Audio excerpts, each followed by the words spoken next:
안녕하세요, 여러분. 저는 김서현이라고 합니다. 오늘 제가 겪었던 정말 끔찍하고 무서웠던 이야기를 들려드리려고 해요. 아직도 그때 일을 생각하면 온몸에 소름이 돋고 잠을 제대로 못 잘 정도예요.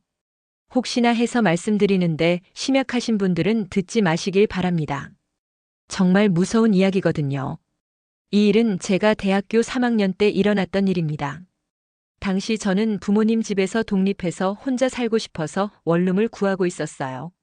그런데 아시다시피 서울에 원룸 구하기가 얼마나 힘든지 아시잖아요. 보증금의 월세까지 학생 신분으로는 정말 부담스러운 금액들 뿐이었어요. 그런데 어느 날 부동산에서 정말 놀라운 조건의 원룸을 소개해 줬어요. 보증금은 500만 원, 월세는 40만 원이었는데 위치도 좋고 방도 깨끗해 보였어요. 주변 시세가 보증금 1,000만 원에 월세 70만 원 정도였는데 이 집은 거의 반값이었거든요. 저는 그때 너무 기뻤어요. 드디어 좋은 집을 찾았다 싶었죠. 부동산 아저씨가 집주인과 연결해줬는데 집주인은 50대 정도로 보이는 남성분이었어요. 그분을 처음 만났을 때부터 뭔가 이상한 느낌이 들었어요. 제가 왜 이렇게 싸게 내놓으셨냐고 물어보니까 그냥 오래된 집이라 싸게 내놓은 것이라고 대답하시더라고요. 그런데 집을 보니 그렇게 오래되어 보이지도 않았어요. 다른 질문들을 하려고 할 때마다 집주인분이 자꾸 화제를 돌리시거나 괜찮으니까 걱정 말라는 식으로만 말씀하시는 거예요. 조금 이상하다는 생각은 들었지만 급하게 집을 구해야 하는 상황이었고 조건도 너무 좋아서 결국 계약을 하게 되었어요. 계약서를 쓰는 동안에도 집주인분은 계속 시계를 보시면서 빨리 끝내자는 식이었어요. 뭔가 숨기고 싶은 게 있는 것 같았지만 저는 그냥 바쁘신가 보다 하고 넘어갔죠. 지금 생각해보면 그때부터 조심했어야 했는데 말이에요. 이사한 첫날 밤 저는 정말 기분이 좋았어요. 드디어 제 공간이 생겼으니까요. 짐도 다 정리하고 침대에 누워서 핸드폰을 보고 있었는데 자정이 조금 넘었을 때였어요. 갑자기 현관문을 누군가 두드리는 소리가 들렸어요. 처음에는 택배기사님이 잘못 온 건가 싶었어요. 그런데 이 시간에 택배가 올 리도 없고 두드리는 소리가 좀 이상했어요. 보통 사람이 문을 두드릴 때는 똑똑똑 이런 식으로 리듬이 있잖아요. 그런데 이 소리는 쿵, 쿵, 쿵. 이렇게 무겁고 느린 소리였어요. 저는 무서워서 문구멍으로도 못 보고 그냥 이불을 뒤집어 쓰고 있었어요. 그런데 그 소리가 거의 10분 동안이나 계속되더라고요. 나중에는 소리가 점점 더 세지면서 쿵쿵쿵 하고 연달아서 두드리기 시작했어요. 저는 정말 무서워서 경찰에 신고할까도 생각했는데 만약 장난이나 착각이라면 괜히 민폐가 될까봐 참았어요. 결국 1시간 정도 지나니까 소리가 멈췄고 저는 그제서야 잠들 수 있었어요. 다음 날 아침에 일어나서 현관문을 열어봤는데 문 앞에는 아무것도 없었어요. 발자국이나 흔적 같은 것도 전혀 없었죠. 그래서 저는 꿈이었나? 아니면 옆집에서 나던 소리를 잘못 들은 건가? 하고 넘어갔어요. 그런데 그날 밤에도 또 같은 일이 일어났어요. 자정 조금 넘어서 똑같은 소리가 들리기 시작했어요. 이번에는 용기를 내서 인터폰 화면을 봤는데 화면이 깜깜해서 아무것도 보이지 않았어요. 불이 나갔나 싶어서 버튼을 눌러봤는데도 화면이 안 켜지더라고요. 그때부터 정말 이상한 일들이 계속 벌어지기 시작했어요. 창문을 꽁꽁 닫아놨는데 밤중에 바람 소리가 들리는 거예요. 그것도 일반적인 바람 소리가 아니라 누군가 숨을 헐떡거리는 것 같은 소리였어요. 후, 후 하는 소리가 방 안 어디선가 들려오는 거예요. 처음에는 환풍구나 배수관에서 나는 소리일 거라고 생각했어요. 그런데 아무리 찾아봐도 그런 소리가 날 만한 곳이 없었어요. 심지어 그 소리는 제가 가만히 있을 때만 들렸고 제가 움직이면 멈췄어요. 마치 누군가 제 움직임을 지켜보고 있다는 느낌이었죠. 일주일 정도 이런 일이 계속되니까 정말 미치겠더라고요. 잠도 제대로 못 자고 학교에서도 집중이 안 되고 친구들한테 말해봤지만 다들 예민해져서 그런 거 아니야? 라고 하더라고요. 그래서 옆집 사람에게 물어보기로 했어요. 용기를 내서 옆집 문을 두드렸는데 40대 정도 되어 보이는 아주머니가 나오셨어요. 인사를 드리고 혹시 밤에 이상한 소리를 들으신 적이 있냐고 물어봤더니 아주머니 표정이 갑자기 굳더라고요. 소리? 무슨 소리? 라고 물어보시길래 문 두드리는 소리랑 바람 소리 얘기를 했더니 아주머니가 그런 소리는 몰라. 나는 일찍 자서라고 하시면서 급하게 문을 닫으시더라고요. 반대편 옆집에도 가서 물어봤는데 거기는 20대 남성분이 살고 계셨어요. 그분한테 같은 질문을 했더니 새로 이사 오신 분이시네요. 그냥 신경 안 쓰시는 게 좋을 것 같은데요 라고 하시면서 뭔가 의미심장한 표정을 지으시는 거예요. 왜요? 뭔가 아시는 게 있으신가요? 라고 물어봤더니 아니에요, 그냥. 오래된 건물이라 그런 거겠죠 라고 하시면서 역시 문을 닫으시더라고요. 두 분 다 뭔가 알고 있는 것 같았는데 말을 안 하시니까 더 무서워졌어요. 혹시 이 건물에 무슨 사연이 있는 건 아닌가 싶어서 관리사무소에도 가봤는데 거기서도 별다른 정보를 주지 않더라고요. 그러던 중에 정말 충격적인 일이 벌어졌어요. 이사한 지 보름 정도 되었을 때였는데 그날 밤에는 평소보다 소리가 더 심했어요. 문 두드리는 소리도 더 크고 바람 소리도 더 거세게 들렸어요. 그런데 갑자기 제가 놓아둔 물컵이 바닥에 떨어져서 깨지는 소리가 들렸어요. 분명히 책상 가운데쯤에 놓아둔 컵이었는데 혼자서 떨어질 리가 없잖아요. 저는 정말 무서워서 화장실에 숨어 있었는데 거실에서 뭔가 움직이는 소리가 계속 들렸어요. 마치 누군가 방 안을 걸어 다니는 것 같았어요. 다음 날 저는 더 이상 참을 수 없어서 전자매장에 가서 CCTV를 샀어요. 인터넷으로 설치 방법을 찾아보고 현관 쪽에 카메라를 설치했어요.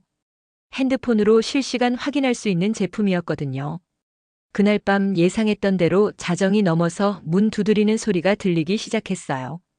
저는 떨리는 손으로 핸드폰을 켜서 CCTV 화면을 봤어요. 그런데 정말 충격적인 장면이 제 눈앞에 펼쳐졌어요. 현관문 앞에 정말로 뭔가 서 있는 거예요. 그런데 그건 사람이 아니었어요.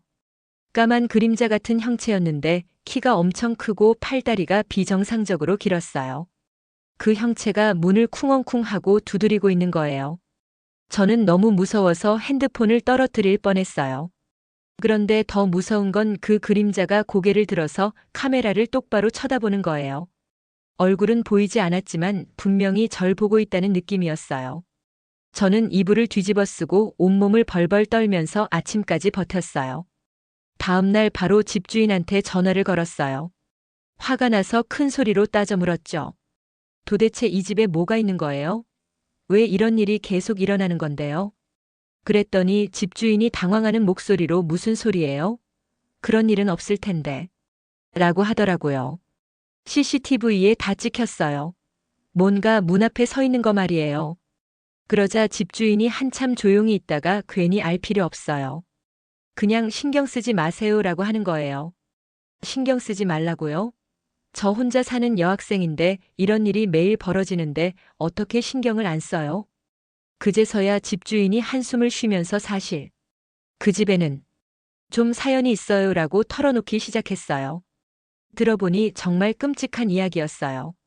저보다 전에 그 집에 살았던 세입자가 1년 전에 집안에서 의문의 죽음을 맞았다는 거예요. 20대 후반의 남성이었는데 어느 날 갑자기 연락이 안 되더니 일주일 후에 집에서 시체로 발견됐다고 하더라고요. 더 무서운 건 그 후로 들어오는 세입자마다 다 몇 달 못 버티고 나간다는 거예요. 모두 제가 겪은 것과 비슷한 일들을 당했다고 하더라고요.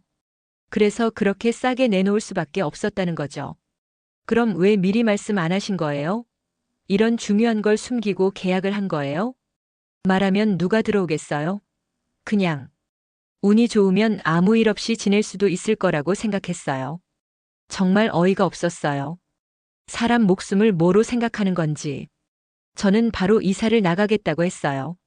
그런데 집주인이 계약서상 1년 전에 나가면 보증금을 못 돌려준다고 하는 거예요. 그럼 제가 어떻게 해요? 이런 곳에서 어떻게 살라고요? 그냥 조금만 더 버텨보세요. 시간이 지나면 괜찮아질 수도 있어요. 정말 한심했어요. 저는 보증금 500만 원이 아까웠지만 목숨이 더 중요했거든요. 그래서 빨리 다른 집을 알아보기 시작했어요. 그런데 집을 구하는 것도 쉽지 않았어요. 당장 이사 갈 곳도 없고 부모님께 말씀드리기도 그렇고. 일단 친구 집에서 며칠 지낼 수 있냐고 물어봤는데 친구가 룸메이트가 있어서 힘들다고 하더라고요. 결국 저는 한 달 정도는 더 그 집에 있어야 하는 상황이 되었어요. 그래서 나름대로 대책을 세워봤어요. CCTV도 더 설치하고 밤에는 불을 켜놓고 자고 친구들한테 매일 연락을 해서 안전하다는 걸 알리기로 했어요. 그런데 이상하게도 제가 CCTV를 설치하고 집주인과 통화를 한 후로는 그런 일들이 조금씩 줄어들기 시작했어요. 완전히 없어지지는 않았지만 예전만큼 심하지는 않았어요. 그래서 저는 이제 좀 괜찮아지는 건가 하고 안심했어요. 그런데 제가 이사를 나가기로 한 마지막 날 밤에 정말 무서운 일이 벌어졌어요. 그날은 짐도 거의 다 챙기고 청소도 마쳐서 내일 아침에 이사업체가 와서 가져갈 일만 남은 상태였어요. 저는 마지막 밤이니까 일찍 자려고 했는데 이상하게 잠이 안 왔어요. 뭔가 불안한 기분이 들었거든요. 그런데 자정이 되니까 정말로 이상한 일이 시작되었어요. 평소처럼 문 두드리는 소리가 들렸는데 이번에는 소리가 점점 방 안쪽으로 옮겨오는 거예요. 현관에서 시작해서 거실, 그 다음에는 제가 누워있는 방까지. 마치 누군가 벽을 따라 걸어오면서 벽을 두드리는 것 같았어요. 저는 너무 무서워서 이불 속에 숨어 있었는데 갑자기 소리가 제 침대 옆에서 멈췄어요. 그리고 정적이 흘렀죠. 저는 숨도 제대로 못 쉬고 가만히 있었어요. 그런데 갑자기 방 한쪽에서 삐걱하는 소리가 들렸어요. 옷장 문이 열리는 소리였어요. 저는 정말 무서워서 이불을 뒤집어 쓴 채로 꼼짝도 못하고 있었는데 옷장 안에서 뭔가 움직이는 소리가 들렸어요. 바스락, 바스락. 마치 누군가 옷장 안에서 나오려고 하는 것 같았어요. 저는 정말 미칠 것 같았어요. 그런데 더 무서운 건 그 소리가 점점 제 쪽으로 가까워지고 있다는 거예요. 결국 저는 참을 수 없어서 이불을 벗어던지고 일어났어요. 그리고 옷장 쪽을 봤는데 정말 충격적인 광경이었어요. 옷장 문이 활짝 열려 있었고 그 안에서 뭔가 검은 형체가 꿈틀거리고 있는 거예요. 저는 비명을 지르려고 했는데 목에서 소리가 안 나왔어요. 그 순간 정말 죽을 것 같다는 생각이 들었어요. 그런데 갑자기 그 검은 형체가 말을 하기 시작했어요. 여기, 네, 집이야. 목소리가 정말 기괴했어요. 남자인지 여자인지도 모르겠고 마치 녹음기를 느리게 틀어놓은 것 같은 소리였어요. 나, 여기서, 죽었어. 왜, 네, 집에, 들어왔어. 저는 그제서야 깨달았어요. 그게 바로 이전 세입자의 영혼이었던 거예요. 그 사람이 이 집에서 죽은 후에도 계속 이곳에 머물고 있었던 거죠. 미안해요. 저 몰랐어요. 나갈게요. 지금 당장 나갈게요. 저는 떨리는 목소리로 말했어요. 그러자 그 형체가 조금씩 제 쪽으로 다가오면서 말했어요. 너도 여기서 죽어. 그 순간 저는 정신을 잃을 뻔했어요. 하지만 살아야겠다는 생각에 힘을 냈어요. 저는 핸드폰을 집어들고 CCTV 앱을 켰어요. 그리고 그 영상을 녹화하기 시작했어요. 봐. 이거 다 녹화하고 있어. 나한테 뭐 하면 경찰한테 신고할 거야. 물론 경찰이 귀신을 어떻게 하겠어요. 하지만 급한 마음에 그렇게 소리쳤어요. 그런데 신기하게도 제가 핸드폰을 들이대자 그 형체가 조금씩 뒤로 물러나더라고요. 그리고 나도 억울해.